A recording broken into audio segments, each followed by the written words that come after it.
the idea of a family and heredity at the top of your national life. It seems to work. Recently, there has been some air of uncertainty around the British monarchy, following several unsettling news, suggesting some kind of internal rift that has resulted in the likes of Harry dropping their titles.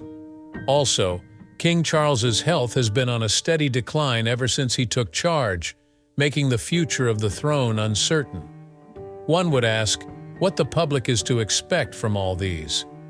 Well, Rowan Atkinson has just made some predictions that hint that we might be facing a rare reality when it comes to the future of the British throne. Stay with us as we open up the details of this prediction. But first, let's learn more about Rowan Atkinson. Rowan Sebastian Atkinson was born on January 6, 1955 in Consett, County Durham, and is a name associated with the conjuring of images from comedic genius. He was the youngest of 4 boys to the loving couple Eric Atkinson, a farmer, and Ella May Bainbridge, a devoted mother, growing up in the quiet countryside with a very close-knit family. Rowan was a very curious boy in his tender years and showed a strong interest in mechanics and engineering. This fascination with how things were put together would go on to be part of his character, guiding both his educational pursuits and, later in life, his creative process in comedy. More into building things than performing, as a child, Rowan would spend hours figuring out just how things worked around the house. Engineering seemed a career choice where he could apply his analytical mind and problem-solving skills fittingly. His father managed a farm and ran a firm manufacturing electrical appliances. He encouraged Rowan's curiosity in the hope that he would either follow him into business or pursue a technical career. He was sent to Durham Chorister's School, and there he was considered a shy and quiet boy, mostly due to his speech defect. Being an introverted child, academics, more so sciences and mathematics, were his comfort zone. These subjects empowered him to channel his analytic mind and further sharpened his appetite for a technical career. All was not smooth sailing, though. Rowan had a speech impediment. Since his childhood initially, this made him doubt his self-confidence and communication ability. His impediment caused him to struggle through social interactions, and it was hard to express himself to others of his age. However, Rowan did not let the speech impairment deter him from his interests and aspirations. This non-verbal way of communicating would later be a feature of his comedy. After his schooling, Rowan went on to Newcastle University to enroll to study electrical engineering. The choice spoke to his seriousness and was an expression of his interest in mechanics and engineering.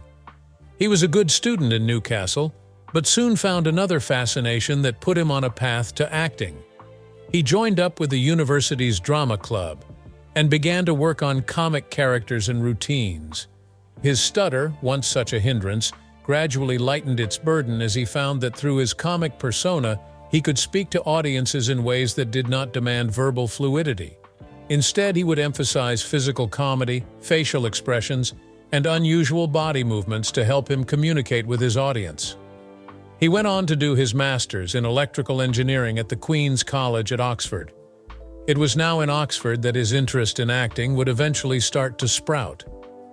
He started working with the Oxford University Dramatic Society, where he also met one of his future longtime collaborators, the screenwriter Richard Curtis. It was at Oxford that Rowan began to develop the persona, which would eventually evolve into his most famous character, Mr. Bean. The strange, silent, and almost childlike character was a direct byproduct of the fascination that physical comedy held for Rowan as he took the idea of being able to express humor non-verbally to new levels. The first big comedy break for Rowan came when he was performing in the Oxford Revue, a student-based theater group known for producing original comedy sketches. His unique style quickly gathered attention, and he soon became known for his versatility and performance. The way he would change between his different characters made him an outstanding performer in the group. Before long, his reputation was spreading beyond the confines of the university, onto the comedy club and venue stages across the UK. By the end of the 1970s, Rowan made his first appearance on television in a show called Canned Laughter, a one-off sitcom where he played 3 characters: each showing a different facet of his comedic range. This show was proof of his talent for physical comedy and a knack for creating memorable characters. It was this show that caught the attention of the BBC producers, who offered him a place in the sketch comedy show Not the 9 O'Clock News. The same show, which came on the air in 1979, was Rowan's first major television success, placing him before a wider audience. Along with the likes of Mel Smith, Griff Rhys-Jones, and Pamela Stephenson, this show proved that Rowan was just as capable of delivering satirical comedy as slapstick variety, and firmly established him as one of the rising stars of British comedy at the time. Not the 9 O'Clock News brought along opportunities for the young talent, and soon enough, Rowan found himself face-to-face with an offer for a lead in another historical sitcom, Blackadder, written by Richard Curtis and Ben Elton. Every series took place in a different historical era, with Rowan playing some other reincarnation of the Blackadder character. It reached critical acclaim and had commercial success, but the show also showed just how well Rowan can combine wit, satire, and physical comedy. The Edmund Blackadder character he portrayed turned out to be iconic, earning him a place as one of the most loved comedians in Britain. His next massive success was in the making of Mr. Bean, a character that he had earlier developed at Oxford. In 1990, he starred in the first episode of Mr. Bean, a television show that focused on the misadventures of this clumsy and charming man. The series depended a lot upon physical comedy, and did not have much to offer as far as dialogues were concerned. Mr. Bean proved to be an international phenomenon. The series was shown in more than 190 countries. The reason for this was that the character received cross-border appeal, as Rowan could show humor without using any particular language, and Mr. Bean turned out to be understandable for the whole world. In the 1990s and into the 2000s, Rowan continued to extend his repertoire of comedy both in various film and television roles. Film performances in such movies as Johnny English, where he takes on the spy genre, and with an unforgettable cameo in Love Actually, have more fully confirmed him as an adaptive comedian. Still, he does not slack off but has kept perfecting the craft, testing new physical limits and entertaining possibilities.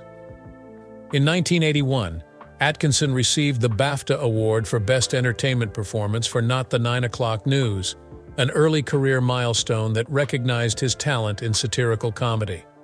The character of Edmund Blackadder from Blackadder reached unbelievable popularity in absolutely no time, and BAFTA again favored Rowan with nominations in the late 1980s.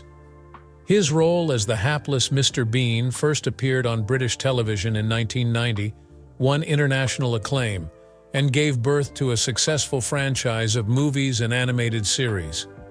In 1997, he was awarded a National Television Award for Most Popular Comedy Performer, in recognition of the wide appeal the character received.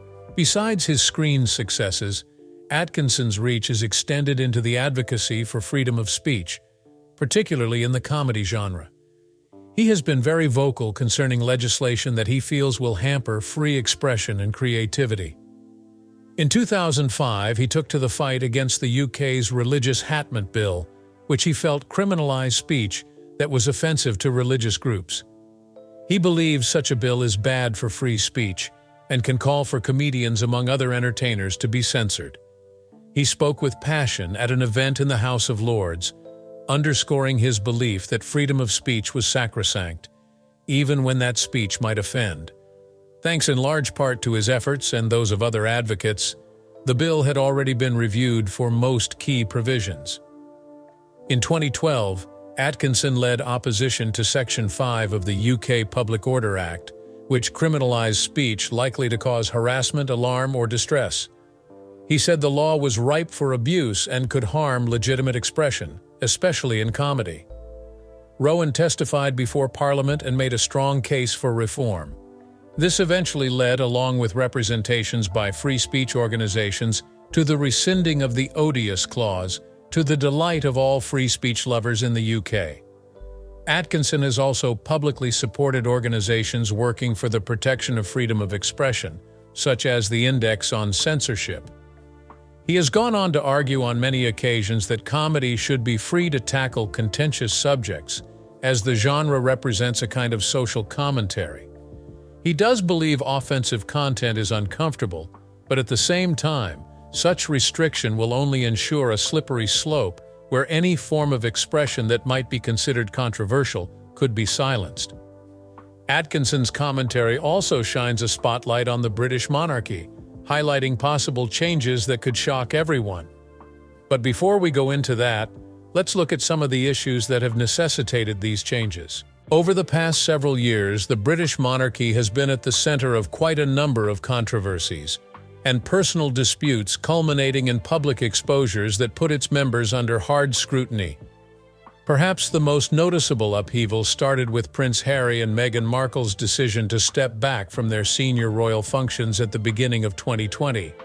It was a lack of support and understanding, Prince Harry and Meghan Markle say, was the reason for their departure. Meghan is, after all, an actress marrying into the royal family amidst a great deal of interest, constantly under the relentless media spotlight, at times invasive and negative. Harry has stated in interviews that the hostile coverage from the press, which his family did nothing to stop, jeopardized his wife's safety. Meghan has even gone on record as saying that the pressure of life as a royal and the heat from the public toward her made her feel so isolated. Later, for safety and independence reasons, both spouses moved to California. Be that as it may, they did not sever all ties with their royals at once. The first step was some sort of hybrid role that would have allowed them to undertake some royal duties and strive for financial independence. That didn't last, as the family decided that the best course of action was to cut ties all the way. After a meeting with the senior members of the family, Harry and Meghan no longer used their HRH titles.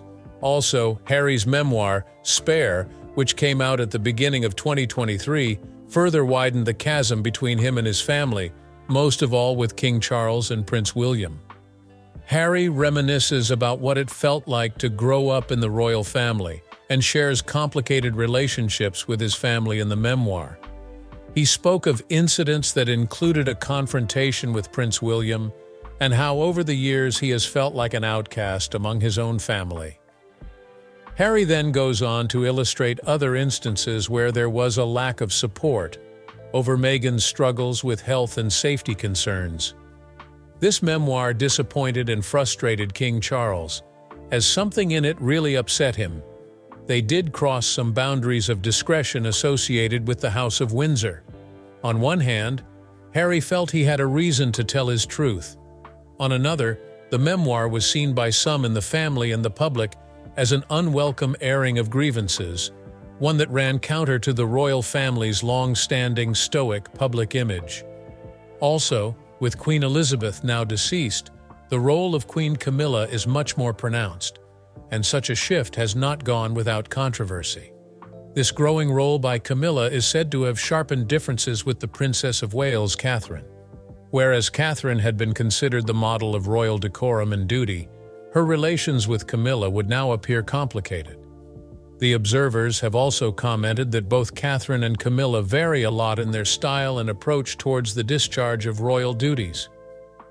While Catherine is more modern, younger, and perhaps more relatable to present times, Camilla does tend to bear the burden of the more traditional values of royalty on occasions. This tension can also be explained by the fact that Catherine is the wife to the future king, Prince William, which places her in a strategic position of power. Although there has not been any open animosity between Catherine and Camilla, sources close to them have outlined differences that reflect the general challenges the monarchy faces as it works its way through generational changes. On the other side, the relationship between Camilla and Princess Anne, the only daughter of Queen Elizabeth II, seems to be strained. Firmly known for her work ethic and no-nonsense attitude within the realm of royal duties, Anne has been said to have been very skeptical about Camilla's place within the family. Though Anne has never spoken out in public against Camilla, their relations are reported to be flavored with an element of rivalry. Where their feelings about the demands from royalty vary, Anne feels duty above personal sentiment. Historically, Princess Anne had been very close to her late mother, Queen Elizabeth, and often acted as a confidant. With Queen Camilla by King Charles's side, speculation would be that Anne might feel displaced. In addition, Anne's long service within the sphere of royal functions contrasts with Camilla, who moved into her present position on a more recent and less traditional route, thereby partly explaining the perceived tension between them. What this means is that the internal divides within the family have affected its public perception and put into question the very future of the monarchy. While it is true that the family is facing challenges, the current issues play out in times when the requirement for transparency and modernity is high. The stress caused by Harry and Meghan's departure, combined with pronouncements in his memoir, continues to reverberate in many quarters, as those with a view feel the monarchy needs to be more in step with the modern world on such issues as mental health and racial equality. King Charles, who only recently ascended to the throne, faces immense pressures, both internal and external. His attempts to make amends with Harry have been few and far between, and there has been no significant movement of the king's position on the ongoing concerns of Meghan and Harry. Also, he has to deal with issues from relatives like Queen Camilla, Princess Anne, and Catherine, who have their important places within the royal narrative. Again, the number of challenges the family had to confront were many, but like many others, it has adeptly walked that tightrope between clinging to tradition and succumbing to the clarion calls for modernization. How private relationships and controversies are managed in public, of course, will determine what the monarchy is going to be like for the next couple of decades. For now, at least, this is going to remain a family that serves as both a rallying point of national pride and of public debate, with every development scrutinized by the world. Recently, Rowan Atkinson weighed in on the turmoil that seems to continuously dog the British royal family by predicting that King Charles III may be compelled to consider stepping down because of his failing health and the immense pressures within his immediate family. Of course, Atkinson is first and foremost a comedian, but that does nothing to diminish his observations on public figures. His prediction that King Charles might consider resigning from his duties due to the burden that these issues place upon his rule has led to speculations concerning the monarchy's future and the struggles that it faces to stay running. Of course, if King Charles were to abdicate the throne, that would be one of the most uncommon moments in the history of Great Britain. In fact, the only modern example of abdication was in 1936, when King Edward VIII abdicated the throne for Wallis Simpson, an American divorcee, because of the constitutional crisis it presented. Abdication of the British throne is unheard of. Generally, the system is based on lifetime rule. Any steps by King Charles in the direction of abdication will go down in history as a significant move from the traditional convention. Actually, for this expected transition, Prince William has been adequately prepared for succession to the king position. William has gradually undertaken more and more official duties both at the national and international levels to represent the monarchy. He thus drew public regard and amassed some reputation for being a dedicated and handy member of the family. Being the Prince of Wales, William was thrown into the limelight and has certainly been one of the most vocal crusaders on such contemporary issues as mental health, protection of the environment, and social inequality, all in keeping with the imperatives of modernizing the monarchy to keep it relevant. If an abdication were ever to happen, William would be best positioned to assume the mantle of continuing with tradition and the institution of monarchy, probably with fresh perspectives. His experience and rating can smoothen the transition and continuity of the institution. Though no official statement has spoken about King Charles's abdication, remarks by Atkinson underline the gravity of the crisis the royal family is going through and speculation about its future. Do you believe that we might be witnessing an abdication of the throne soon? Let us know in the comments, and we will see you in the next one.